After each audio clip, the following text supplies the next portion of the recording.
कहते हैं हुजूर के एक बड़े प्यारे सहाबी हैं जिनका नाम था मसअब बिन उमैर। क्या नाम था? मसअब बिन उमैर। कहते हैं वो वहां पे हाजिर हुए, आका अलैहिस्सलाम भी तशरीफ फरमा है, सहाबा भी बैठे हुए हैं। हजरत अली कहते हैं मैं ये सारा मंजर देख रहा था, वो बड़े प्यारे सहाबी हुजूर के वो वहां पे आए, लेकिन हालत क्या थी?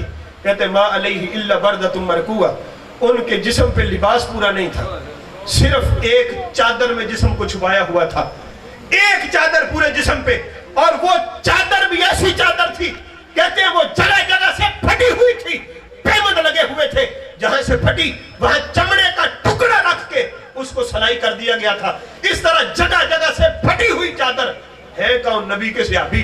कहते जब इस हालत में मेरे आका ने देखा ना, फलम्मा रआहु रसूलुल्लाह सल्लल्लाहु अलैहि वसल्लम, हुजूर की नजर पड़ी अपने सहाबी की तरफ, फबका रसूलुल्लाह, मेरे महबूब की आंखों में आंसू आ गए। हुजूर ने रोना शुरू कर दिया कि ये आसमाने हिदायत के सितारे कि जिनका नूर सदियों बाद भी क़यामत तक मुंतकिल होता रहेगा, उनकी ये हालत है। जिन्होंने मेरा कलीमा पढ़ लिया है, मेरे पास बैठने वाले असहाबे सुफा के तालिब इल्म, सिर्फ एक चादर में जिस्म छुपाया हुआ है। हुजूर ने देखा, आंखों में आंसू आ गए, रोना शुरू कर दिया। और फिर हुजूर ने खुद पूछा अपने सहाबा से, अल्लाह व रसूलु, सहाबा से पूछा जानते हो अतदरूना, क्या तुम्हें पता है कि मैं क्यों रोया, मेरी आंखों में आंसू आए, वजह क्या है, सबब क्या है? तो सहाबा का जवाब अक्सर इस तरह के मामले में यही होता था, अल्लाह व रसूलुहु आलम, या रसूल अल्लाह तुसी जानते हो या तुम्हारा रब जानता है। सुभान अल्लाह। मामला गैब का है, हमें पता नहीं, तो ये नहीं कहा कि या रसूल अल्लाह आपको भी पता नहीं, क्योंकि मामला ही ऐसा है, ना हम जानते हैं ना तुम जानते हो। या सवाल करने से ये कह देते हैं कि शायद अल्लाह के नबी को पता ही नहीं इसलिए पूछ रहे। जैसे आज बाद लोग कहते हैं जी पता होता तो खुद बता ना देते, सवाल क्यों किया था? तो इस तरह की तो दर्जनों हदीस है कि हुजूर ने खुद पूछा, और पूछने का मकसद क्या होता था, मैं पूछूंगा फिर सहाबा को खुद इसका जवाब भी दूंगा, ताकि उम्मत के पास जवाब चला जाए, उम्मत को पता चल जाए कि इस सवाल का जवाब क्या था।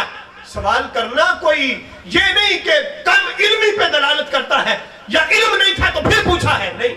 पूछने का सबब ये था कि मैं पूछूंगा, ये नहीं बताएंगे फिर मैं बता दूंगा, सहाबा के पास इल्म आ जाएगा। तो पूछा मेरे सहाबा जानते हो मैं क्यों रोया? सहाबा कहते हैं अल्लाह जानता है या अल्लाह का रसूल जानता है। अब मेरे आका ने जो जवाब दिया, आका अलैहिस्सलाम ने फरमाया बल्लज़ी अलैहि बिन्निमति अलैहि, मेरे सहाबा मैं इसलिए रोया हूँ, ये कोई बंदा आम बंदा नहीं है, ये कोई गांव का रहने वाला आम सा देहाती नहीं है, ये कोई बुद्धू नहीं है, ये कोई आम इंसान नहीं है। अब बड़ी तवज्जो से ये लफ्ज सुनना, मेरे आका फरमाने लगे सहाबा सुनो, ये अपने जमाने का लीडर है, वक्त का शहजादा था, इसके पास माल भी बड़ा था, दौलत भी थी, और हर तरह का लिबास भी मौजूद था। फिर हुआ क्या है? हुआ ये है कि इसने कलिमा मेरा पढ़ लिया है। सुभान अल्लाह। ये तो बड़ा मालदार था, जमाने का शहजादा, वक्त का लीडर है, तो कहा कलिमा मेरा पढ़ लिया है। तो कलिमा पढ़ने से हुआ क्या है? फरमाया कलिमा पढ़ने से ये हुआ है कि घर वालों ने घर से निकाल दिया, और घर वालों ने ये कह दिया है कि अगर घर वालों ने ये कहा कि या तो मोहम्मद अरबी को छोड़ दो, अगर उनको नहीं छोड़ोगे तो तुम्हें माल नहीं मिलेगा, तुम्हें दौलत नहीं मिलेगी, यहां तक कह दिया कि जो कपड़े तुमने पहने हैं हम तुमसे वो कपड़े भी वापस ले लेंगे। घर वालों ने माल भी ले लिया, वरासत में जो हिस्सा बनता था वह भी ले लिया, और यहां तक कह दिया कि तुम्हें लिबास भी नहीं मिलेगा। मेरे आका ने फरमाया मेरे रब ने मेरे मसहब को आजमाया था, लेकिन कुर्बान जाऊं, ये मेरे नबी की जुबान से निकले हुए जुमले थे। फरमाया कुर्बान जाऊं, मेरे रब को, मेरे रब ने मेरे मसहब को आजमाया था, लेकिन कुर्बान जाऊं मैं मसअब बिन उमैर पे, मेरा मसअब आजमाइश में पूरा निकला है। कैसे पूरा निकला? फरमाया मसअब बिन उमैर ने घर वालों से ये कह दिया है मुझे तुम्हारे माल की जरूरत नहीं है, ना तुम्हारी विरासत की जरूरत है, अपना माल अपने पास रखो, विरासत अपने पास रखो, ना माल की जरूरत है, ना विरासत की जरूरत है, ना तुम्हारी जरूरत है। हत्ता के जहां तक कह दिया है कि तुम अपने कपड़े भी अपने पास रखो, मैं उनके पास जा रहा हूं जहां से अल्लाह मुझे ईमान के कपड़े अता फरमाने वाला है। ये तो समझ आएगा, प्यार में करो सुभान अल्लाह। कैसे लफ्ज़ है हदीस के? फरमाया मसहब को आजमाया था और ये आजमाइश में पूरा निकले हैं। इन्होंने घर वालों से कहा तुम कपड़ों की बात करते हो, माल भी रखो, दौलत वरासत सब कुछ रखो, मुझे तो तुम्हारी भी जरूरत नहीं, तुम कहते हो तो उनको छोड़ दो, मैं उनको नहीं छोड़ सकता। फरमाया कपड़े भी अपने पास रखो, اللہ نے مجھے ایمان کے کپڑے عطا فرما دیے ہیں۔ اب حدیث مکمل کرنے لگا، جو جملے میرے نبی نے بولے یہ جب کہہ دیا نا تو آقا علیہ الصلوۃ والسلام نے فرمایا میرے صحابہ سنو، یہ دور ہے کہ جس دور میں تمہاری یہ حالت ہے، یہ حدیث کے اندر موجود ہے نا صحابہ کرام کی، جیسے یہ صحابی مصعب بن عمیر، اسی طرح درجنوں مثالیں کہ کھانے کو نہیں، بظاہر دنیا کا مال بڑی کمی ہے، پینے کو نہیں، پہننے کو نہیں، بلکہ اگر میں یہاں تک کہوں کہ جنازے کے لیے کپڑا بھی دستیاب نہیں ہوتا تھا۔ حضور کے گھر کی بات کریں، حضرت امیر حمزہ رضی اللہ تعالیٰ عنہ، حضور کے چچا، آج میرے لیے سنت ہے، آپ کے لیے سنت ہے 3 کپڑے، لیکن نبی کے گھر میں حضور کے چچا کے لیے 2 کپڑے بھی دستیاب نہیں۔ اور اگر اس سے آگے بڑھوں تو یہ کہ ایک کپڑا بھی پورا دستیاب نہیں، صرف ایک چادر تھی جس میں نبی کے چچا کو کفن دیا گیا۔ حضرت امیر حمزہ سید الشہداء رضی اللہ تعالیٰ عنہ صرف ایک چادر میں، اور وہ بھی اتنی چھوٹی کہ اگر چہرے پہ ڈالتے تو پاؤں ننگے ہوتے، پاؤں پہ ڈالتے تو چہرہ ننگا ہوتا۔ بالآخر میرے آقا نے فرمایا میرے چچا کے چہرے پہ چادر ڈالو، پاؤں پہ گھاس ڈال کے چچا کو اسی طرح دفن کر دو۔ یہ نبی کے گھر کی بات ہے، کفن کے لیے کپڑا نہیں۔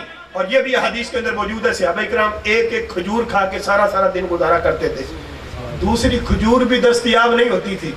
اور یہاں یہ ان نلائکوں کے لیے بھی ایک سوچنے کا مقام ہے جو اس دور میں جھنڈے تلاش کر رہے ہوتے ہیں میلاد کے، جی منایا تھا کہ نہیں۔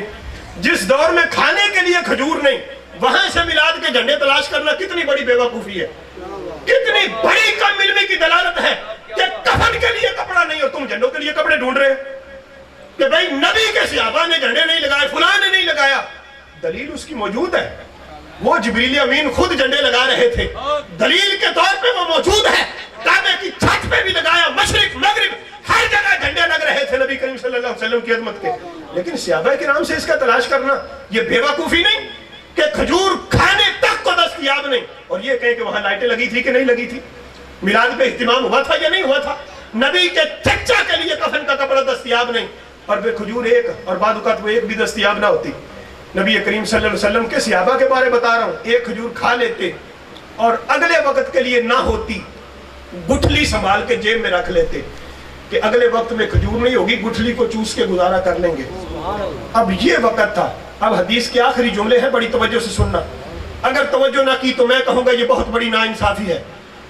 نبی کریم صلی اللہ علیہ وسلم نے فرمایا میرے صحابہ سنو، ایک یہ تمہاری حالت ہے، کفن کے لیے کپڑا نہیں، کھانے کے لیے دستیاب نہیں، پہننے کے لیے دستیاب نہیں، ایک ایک چادر میں سارا دن گزارا کرتے ہو، لیکن وقت بدل جائے گا، اچانک انقلاب آئے گا۔ یا رسول اللہ کیا ہوگا؟ فرمایا زمانہ انگڑائی لے گا، انقلاب، فرمایا مال اتنا آ جائے گا لوگوں کے پاس، اذا بکم غدا فی حلۃ وراح فی حلۃ۔ یہ 3 غیب کی خبریں میرے نبی نے اس حدیث میں ارشاد فرمائی۔ کتنی خبریں؟ 3۔ لوگ کہتے ہیں پتہ نہیں غیب تھا، میں نے کہا ایک ایک حدیث میں 3 خبریں، اور وہ دیکھیں اس دور میں صدیوں پہلے یہ باتیں کرنا بڑا مشکل تھی۔ توجہ کیجئے گا، صدیوں پہلے یہ باتیں وہی کر سکتا تھا جس کو اللہ نے علم غیب عطا فرمایا ہوا تھا، کوئی عام بندہ یہ بات کر ہی نہیں سکتا۔ 3 خبریں اور تینوں ہی سنیں۔ حضور نے فرمایا میرے صحابہ دور بدل جائے گا، زمانے میں انقلاب آئے گا۔ یا رسول اللہ کیا ہوگا؟ فرمایا لوگ دن میں 2 سوٹ بدلیں گے، اذا بکم غدا فی حلۃ وراح فی حلۃ، صبح کو ایک سوٹ ہوگا، شام کو دوسرا ہوگا۔ یہ نہیں کہ یہ کوئی ناجائز ہے، یہ حرام ہے، نبی نے خبر دی آج کے دور کی۔ آج میری اور آپ کی حالت کتنے لوگ ہیں، کئی ایسے بھی ہوں گے جو 3 بھی بدلتے۔ میں یہ نہیں کہہ رہا ناجائز ہے، میں یہ بتا رہا ہوں کہ اس دور میں جب کفن کے لیے بھی کپڑا نہیں، اس دور میں یہ کہنا کہ 2 سوٹوں والا زمانہ آ جائے گا، یہ خبر کون دے سکتا تھا؟ یہ اللہ کا محبوب ہی دے سکتا تھا، جس کو رب نے علم غیب عطا فرمایا۔ وہ فرمایا 2 سوٹ بدلیں گے، اپنی آنکھوں سے ہم دیکھ رہے ہیں۔ اور دوسری خبر فرمایا وَبُدِيَتْ بَيْنَ يَدَيْهِ صَحْفَةٌ وَرُفِيَتْ أُخْرَى، فرمایا میرے صحابہ ایسا دور آ جائے گا کہ ایک ایک دسترخوان پہ 10 کھانے ہوں گے، ایک ڈش اٹھائی جائے گی، دوسری رکھی جائے گی، دوسری اٹھائی جائے گی، تیسری رکھی جائے گی۔ آج ہماری شادی کی دعوتیں، ولیمے کی دعوتیں، بچے کی پیدائش پہ دعوتیں، کیا ہوتا ہے جناب یہ کسٹر ہے، یہ بریانی ہے، یہ پلاؤ ہے، یہ فلاں ہے، یہ فلاں ہے، 10 کھانے ایک ایک وقت کے کھانے کے اندر ہم اپنی آنکھوں سے دیکھ رہے ہیں، ہمارا اپنا معمول ہے۔ اب یہ 2 خبریں اور تیسری خبر سترتم بیوتکم کما تستر الکعبہ، فرمایا میرے صحابہ گھروں کی دیواروں پہ بھی کپڑے آ جائیں گے۔ آج کفن کے لیے کپڑا نہیں، لیکن تمہارے گھروں کی دیواروں پہ بھی، آج یہ دروازوں کے سامنے جو پردے لٹکے ہوئے ہیں نا، घरों की अलमारियों के सामने जो कपड़े के पर्दे, ये भी नबी की गैब की खबरों में से एक खबर है। और दीन इस दौर में जब कफन के लिए भी कपड़ा नहीं, जब एक एक चादर में गुजारा किया जा रहा है, आज मस्जिदों के दरवाजों के सामने, घरों के दरवाजों के सामने, खिड़कियों के सामने, दरवाजों पे कपड़ा। कैसे? फरमाया सतरतुम बुयूतकुम कमा तुस्तरुल काबा, ऐसे दीवारों पे कपड़ा होगा जैसे काबे पे गिलाफ चढ़ाया जाता है। ये 3 खबरें दी। हुण हदीस खत्म करन लगा, गल बड़ी तवज्जो नाल सुनियो। जेड़ी गल ते तुहानू लियाना सी, सहाबा सवाल कीता या रसूल अल्लाह हुण ये भी दसो कि जमाना बेहतर केड़ा है, अफजल केड़ा है, दौर बेहतर। एक ते साडा दौर है जो खाण वास्ते भी नहीं, पाण वास्ते भी नहीं, ते एक ओ दौर जो कपड़े इन्ने होणगे कि दिन च 2-2 सूट लोग बदलणगे, दीवारां ते भी कपड़े आ जाणगे, एक टाइम दे खाने च 10-10 खाने लोग खाणगे। एक ओ दौर है, एक साडा दौर है। दोवां चों बेहतर केड़ा दौर है? ते हुण बड़ी तवज्जो नाल सुनियो। एक सहाबी सवाल कीता ते दूसरे सहाबी ने अपनी राय पेश की, या रसूल अल्लाह शायद वो दौर बेहतर होवेगा जो माल इन्ना होवेगा। ये नहीं कि कोई माल दा लालच सी, या कोई साडे वांगू कोई माल दी तड़प सी, या कोई पैसियां दी ख्वाहिश नहीं, बल्कि उथे भी जज्बा दीन दा जज्बा सी कि या रसूल अल्लाह जो माल इन्ना होवेगा, दौलत इन्नी होवेगी ते सानू अपने बच्चों की फिक्र नहीं होवेगी। दिल खोल के, क्योंकि आज या रसूल अल्लाह ऐसा होता है, सारा सारा दिन पत्थर तोड़ते हैं, काम करते हैं, रात को इबादत के लिए खड़े होते हैं तो पिंडलियां दर्द करती हैं, रब को सजदा सही नहीं कर सकते। तो जब माल इतना होगा, हमें बीवी बच्चों की फिक्र नहीं होगी, दिल खोल के अपने रब की इबादत करेंगे। सुभान अल्लाह। तड़प वहां भी इबादत की थी। तो या रसूल अल्लाह शायद वो दौर बेहतर होगा। एक सहाबी दी राय सी, लेकिन हुण जवाब सुने। हजूर फरमाया नहीं, मेरे सहाबा दौर तुहाडा ही बेहतर है। सुभान अल्लाह। प्यार नाल कहे सुभान अल्लाह। सुभान अल्लाह। जमाना तुहाडा ही बेहतर है। क्यों? फरमाया तुम्हारे पास माल होता है या नहीं होता, कफन के लिए भी अगरचे कपड़ा नहीं, पहनने के लिए भी नहीं, खाने को कुछ होता है या नहीं होता, एक खजूर ही खा के गुजारा कर लेते हो, लेकिन सजदों में नागा नहीं होता। अल्लाह की बारगाह में जो हाजिरी देते हो उसमें कमी नहीं आती। जबीने न्याज जो झुकाते हो वहां कभी कमी नहीं आई। जब रब बुलाता है चले जाते हो, तो वहां से नागा ना होना, नेकी की तौफीक का मिल जाना, यही अल्लाह का करम है, यही फजल है। तो वो फजल तुम्हारे